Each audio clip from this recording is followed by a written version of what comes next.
C'est la rentrée, oui.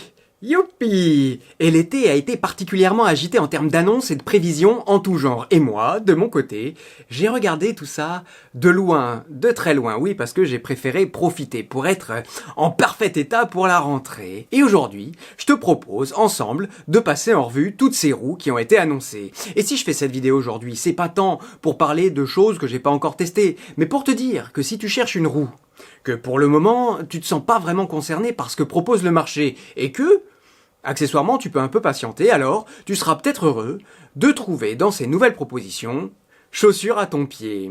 À noter, toutes ces roues ont été annoncées pendant l'été, certaines sont déjà disponibles, mais pour les autres, on ne sait pas vraiment quand elles vont arriver. Alors, pour terminer notre tour d'horizon des roues du marché à la rentrée 2023, reste avec moi et c'est parti! Et salut à toi! Et alors on commence d'entrée avec la Extreme. Sur le papier, Bigod montre une nouvelle fois qu'ils veulent faire des progrès en termes de qualité. Ils nous sortent un BMS avec surveillance individuelle des cellules, des packs batteries bien protégés et une structure renforcée. À ça, ils ajoutent un moteur C40 hyper coupleux, une batterie 2400 Wh à 134 volts, un poids de 39 kg. En effet, sur le papier, ça envoie du pâté. Oui. Mais, Bigod, ils ont quand même beaucoup à se faire pardonner, et ma mémoire est pas assez courte pour avoir oublié tous les problèmes qu'ils ont rencontrés quand ils sont passés aux 134 volts. Et puis, avec Bigod, c'est toujours la même histoire, on sait jamais sur quel pied danser pour ce qui est du service après-vente. Avec Bigod, on sait jamais si on pourra bénéficier du moindre suivi dans notre commande. Oui, parce que c'est bien beau d'avoir 2 ans de SAV, mais s'il y a plus de pièces fournies par l'usine, comment on fait? Et puis, cette Extreme-là, combien de temps elle va durer avant d'être remplacée par un nouveau modèle, une version un peu améliorée qui fait que, en effet, Bigod sera concentré sur ce nouveau modèle-là et... Encore une fois, les exemples, on en a plein. La Hero, la dernière en date, les Bigod, les Masters, je veux dire, où sur certains premiers batchs, c'est difficile de remplacer des cartes mères. Tout ça. Alors oui, on va pas bouder notre plaisir quand on l'aura sous les pieds. Pour la tester, ce sera parfait. Mais pour investir dans un tel objet, je pense que il faut que le consommateur soit au courant de ce qu'il fait. Bref, pour ceux qui connaissent bien Bigod et savent dans quoi ils s'engagent, pour ceux qui veulent faire du off-road engagé, qui veulent une roue solide, qui veulent profiter et participer au changement et au progrès que Bigod fait en ce moment, cette Extreme, clairement, elle pourra les faire rêver. Maintenant, à l'autre bout du spectre de la performance, Kingsong nous propose sa version de roue 16 pouces suspendue. La S16, la fameuse 16 pouces suspendue de Kingsong, oui, qui m'a tant fait rêver et que j'ai tant attendu. Bon ben...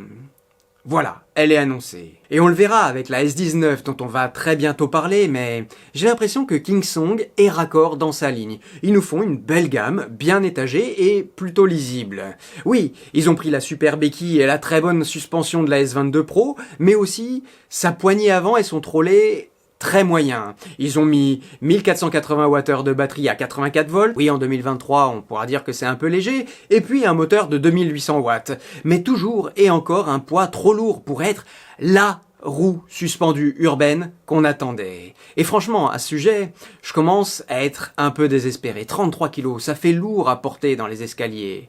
Mais sinon, et le point sur lequel Kingsong semble vouloir vraiment taper, c'est le prix.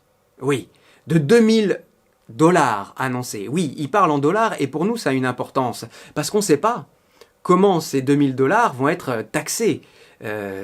On sait bien, bref, je rentre pas dans le sujet, chez nous ça pourrait faire 2300 € par exemple. Franchement, on est déçu par le poids, mais avoir une roue suspendue dans ces prix-là, c'est vraiment une chouette nouvelle. Alors oui, pour atteindre ce prix-là, il aura fallu faire pas mal de compromis. Mais au moins, sont des compromis plutôt visibles et compréhensibles. Le 84 volts dont je te parlais, c'est peu. Mais au moins, ils tablent sur quelque chose qu'ils connaissent et qu'ils ont déjà fait. Par contre, là où j'ai envie de dire merci, oui, merci à Kingsong, c'est de retirer le terme performance. Oui, et tous ces dérivés du débat dans notre marché. Merci de mettre un arrêt à cette course effrénée vers l'avant. Cette fuite vers l'avant qui ne mène nulle part, à part au contraire nous éloigner de ce qu'on aimait, d'où dans la micromobilité. Peut-être que je reviendrai sur ce point en post-scriptum. Voilà, franchement, on verra évidemment ce que ça donne à rouler, mais pour un wheeler débutant qui veut directement une roue suspendue pour aller en ville d'un point A à un point B, c'est une belle option que Kingsong semble nous proposer. Mais si on doit prendre les transports ou monter les escaliers, oui, bah ça va franchement se gâter. Bref, je m'égare, tu m'excuseras, c'est la rentrée. Pour en terminer sur la S16 et qui nous montre encore que c'est un peu une urbaine, c'est le choix du pneu qu'on voit partout qui semble un pneu plus polyvalent. Tant mieux, oui, parce que ça fait quelques années qu'on mange du pneu cross et moi j'en ai... Alors, j'ai l'impression que tout le monde a été converti au pneu cross, mais non, moi j'ai toujours au fond de moi cette douceur, pardon, hein, mais oui, cette douceur, ce tapis volant qu'on avait sous les pieds quand on roulait sur les premières roues, la fameuse RS, la 18XL que j'utilise encore au quotidien. Bref, maintenant, à l'autre bout de l'échelle des prix, et toujours en parlant de roues de 16 pouces suspendues, le clou du spectacle, c'est la V14 de chez InMotion. Oui, d'ailleurs, la V14, bon, on l'appelait la V14 jusque-là, et c'était logique dans la chronologie des faits. Oui, on avait la V13 et puis la V14. Sauf que, avec la V13, InMotion nous avait fait le haut de sa gamme. Et donc c'est difficile d'adopter une V14 qui pourrait porter à penser qu'elle est au-dessus de la V13. Alors ils ont oublié cette nomenclature-là. D'ailleurs ils l'avaient déjà fait avec la V13, qu'ils avaient voulu appeler la Challenger. En vrai, tout le monde l'avait appelée la V13. Et là, la V14, j'ai vu quasiment nulle part V14. J'ai vu Adventure. Bon, on verra si ça tient ou pas. C'est dommage parce qu'ils avaient, pour le coup, justement, de la V5 à la V13, une gamme bien lisible. Là, en effet, il aurait fallu l'appeler la V9. Ça aurait été parfait. Sauf que bon, ils sont en train de faire une restructure interne, et je sais ce que c'est de faire des restructures internes. Parfois, on se prend les pieds dans le tapis et on sait plus sur quel pied danser. Mais au-delà du nom, et si InMotion s'est pas planté, s'ils nous réservent pas des mauvaises surprises comme ils l'ont déjà fait par le passé, plusieurs fois qui plus est, alors là, avec cette V14, avec cette Adventure, oui. Si on est prêt à payer le prix qu'il faut pour un tel objet, alors je pense qu'InMotion va enterrer la concurrence. Oui, en effet, au prix près. Mais forcément, c'est tellement mieux sur le papier que ça peut être que plus cher à l'arrivée. Et pour donner un peu de corps à ce que je te dis, il suffit de regarder sur le papier. Un moteur de 4000 watts en nominal avec 9000 watts en pic, une batterie de 2400 Wh à 134 volts. Ça, j'ai eu confirmation encore de nulle part. Ce sera à vérifier. Ensuite, on a la fameuse, et toujours la même, IPX7 pour les batteries. On a une IPX7, X6, qui était X5 avant, mais qui passe à X6 maintenant pour le reste de la roue.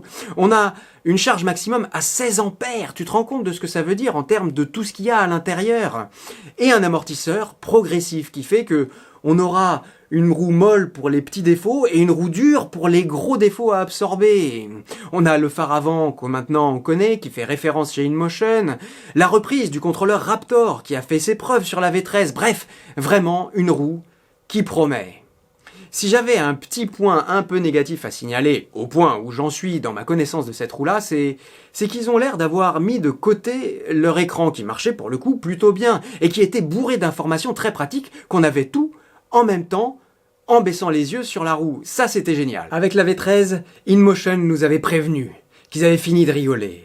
Ici, avec la Adventure, ils ont tapé un énorme coup selon moi. Et en fait, monté tous les standards en termes de performance et de qualité. Et la suspension, qui restait le talon d'Achille de la V13, il semble avoir particulièrement amélioré. Alors, moi, oui, en effet, j'avais commencé à m'emballer avec la V13, j'ai envie d'y croire à cette V14, j'ai envie d'y croire à ce renouveau de la roue électrique, à ses meilleurs standards. Et alors, la concurrence, il lui restera le mérite d'exister que pour proposer des roues à des tarifs plus abordables. Et une moins bonne qualité. Vraiment, avec la V12, InMotion avait tapé déjà un grand coup, et malgré les gros problèmes de fiabilité, on avait une superbe glisse et des options à volonté. Il manquait que la suspension. L'Aventure, c'est pour moi la roue la plus aboutie qu'on aura jamais connue, si les fruits tiennent les promesses que les fleurs ont annoncées. Maintenant, pour ce qui est des bruits de couloir, chez Bigode, on nous annoncerait une Extreme 30. Très bien. Sauf que, tu vois, si c'était vrai, ça prouverait encore une fois que Bigode peut littéralement pas s'empêcher d'enterrer ses modèles les uns après les autres, même ceux qu'on croyait aboutis. La X30 en l'occurrence. Et là, il lui ajouterait Peut-être, sûrement, une communication entre les batteries et la carte mère, comme ils ont fait sur la Extreme. Oui, parce que c'est demandé par la communauté.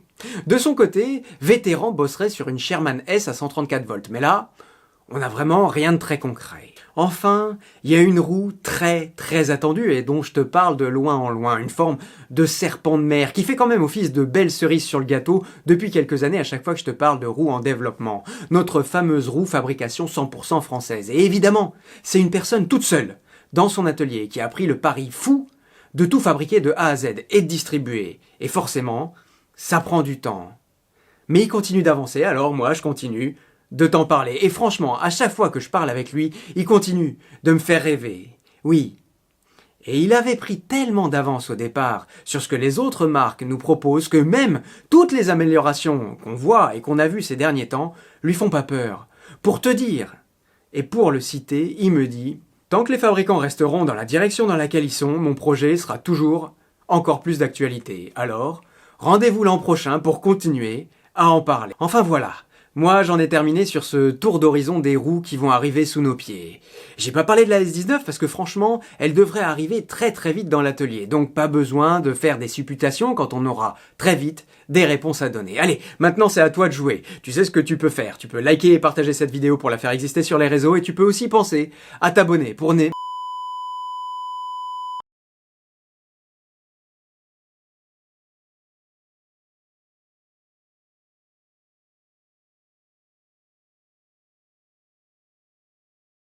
Les post-scriptum, oui, désolé, ça a coupé un peu brutalement, c'est la rentrée, mes batteries n'étaient pas assez chargées. J'étais en train de faire la vignette de la vidéo que tu es en train de regarder, et quand même, j'en ai pas parlé dans le cœur de la vidéo, mais ça me paraît important, un sujet à traiter, en tout cas en post-scriptum.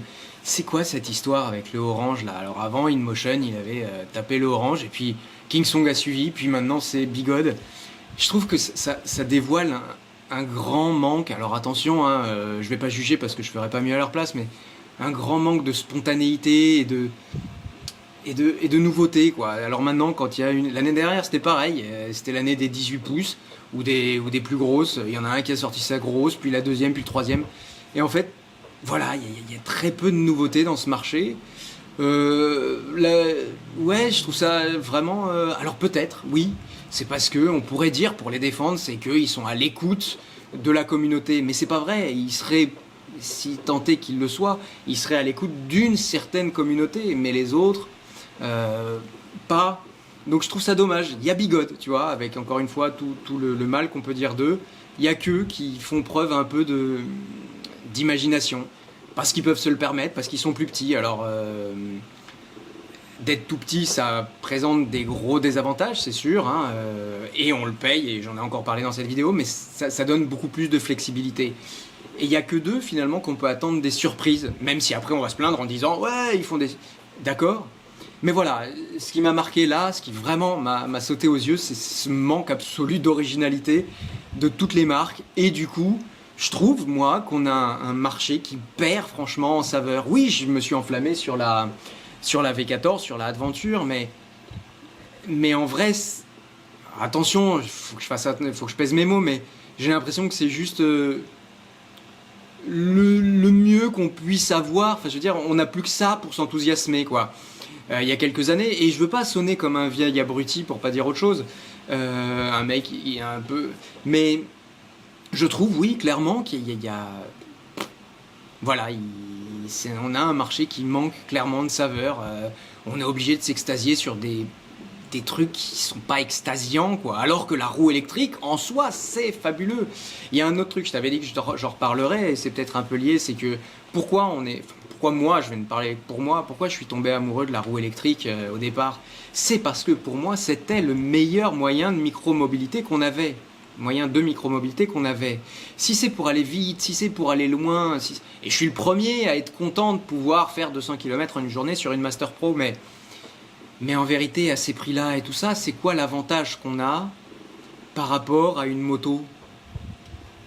Oui, la moto, on peut pas la mettre dans le train, et c'est vrai que même si c'est un peu plus compliqué, la Master Pro, on peut la mettre dans le train, mais quand on en est à faire des distances comme ça, est-ce que tout simplement, pour le même prix, on veut pas s'acheter une moto pour un peu plus que ce prix-là, tu vois, et c'est là où je trouve que on avait une vraie niche, on avait une vraie spécificité, et ça valait le coup de jouer cette carte-là.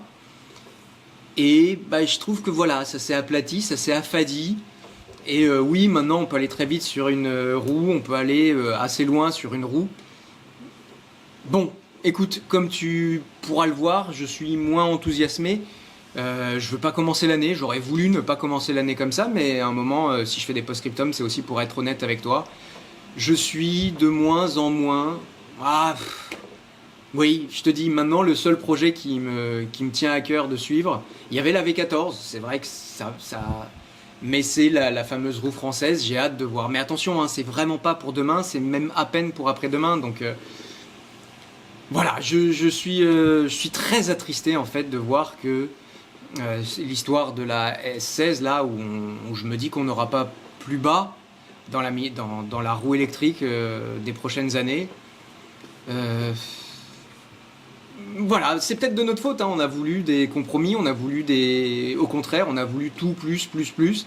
Et en fait là on se heurte à un mur qui est que l'objet qu'on est obligé d'aimer aujourd'hui, c'est loin, très loin d'être l'objet qu'on aimait hier et qu'on aimait, ouais, même simplement hier, parce que les vétérans, enfin les Sherman, c'était encore de la micromobilité, on pouvait prendre le train, c'était fabuleux, quoi. Alors j'espère que j'aurai pas trop à dire ça cette année, mais bon, peut-être ça veut dire aussi que le marché est mûr, tant mieux, c'est vrai qu'on voit la extrême, qui franchement en soi c'est une pure offroadeuse, mais sinon qu'est-ce qu'elle apporte de plus? Oui, c'est une 134 volts, mais en termes de nouveauté, oui, la nouveauté c'est que Bigod fait un peu de la qualité. Bon, mais est-ce que tu vois où je veux en venir? Je m'arrête là.